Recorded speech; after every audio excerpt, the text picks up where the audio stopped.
Good morning, ladies and gentlemen. This is Kazuri Alameen. And once again, I have been allowed to wake up breathing. I remain grateful to be in the land of the living.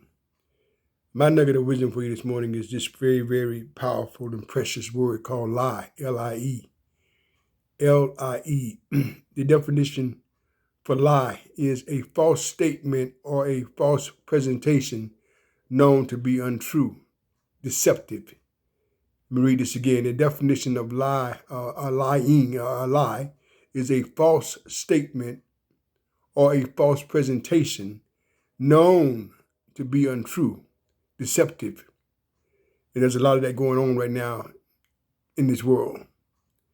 I want to encourage you to be a man and woman of your word, be a man and woman of truth, no matter how uncomfortable it get.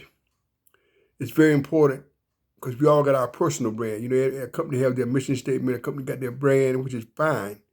But what we fail to recognize sometimes, we got a brand, our own personal brand. And that's more important than any company or mission statement because we're with ourselves all the time. Example, are you a person that keeps his or her word? Are you a person that is about truth, justice, and honesty? Or are you a person who manifests false statements, false presentations that you know to be untrue? Are you very deceptive?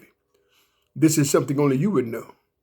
Because what you mean, because we're with ourselves all the time. You know when you're making a true statement, you know when you're making a false statement. You know when you're giving a real presentation, you know when you're giving a false presentation. And so many people think that they're outsmarting themselves, but you're BSing yourself. You know when you lie, you know when you're telling the truth. After 46 years of mental health, I know what I'm talking about. You can fool the public sometimes, but you're with yourself all the time. So I want to encourage you to remember not to forget to be a man or woman of your word. Your personal brand is very important. Be a man or woman that can be counted on. Be a man or woman who demonstrate what you're all about. Don't be caught up in the hype. Don't get caught up in being a person who makes false statements, who makes false presentations that you know are untrue. Don't be known as a person who's very deceptive. Because one of the things I've learned, ladies and gentlemen, with the school of life, karma will visit your house like it's going to visit mine. Say it again, because you're for the people in the third row this morning. Karma is going to visit your house like it visits mine. So ain't no escape. If you're doing something that is masterly deceptive, it's going to visit your house. It's going to come in your front room, sit on your porch, sit in your kitchen, eat breakfast. And you'll know exactly why it's coming. So you think you can fool some of the people, you can't fool all the people, but beyond the people, you can't fool yourself. So I would encourage you to be a man or woman of your word. Don't be known as a person who's deceptive, who speaks untruth. That's a very, very difficult and dangerous place to be.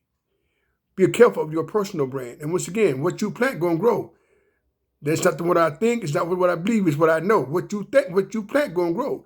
Hell, if you plant oranges, you're going to grow oranges. If you plant oranges, you ain't going to grow tomatoes.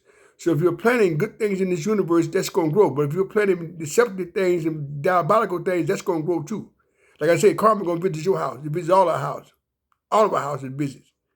So be a person, a man or woman of your word. Be a person who is about truth, justice, and equality. It's very important. Peace.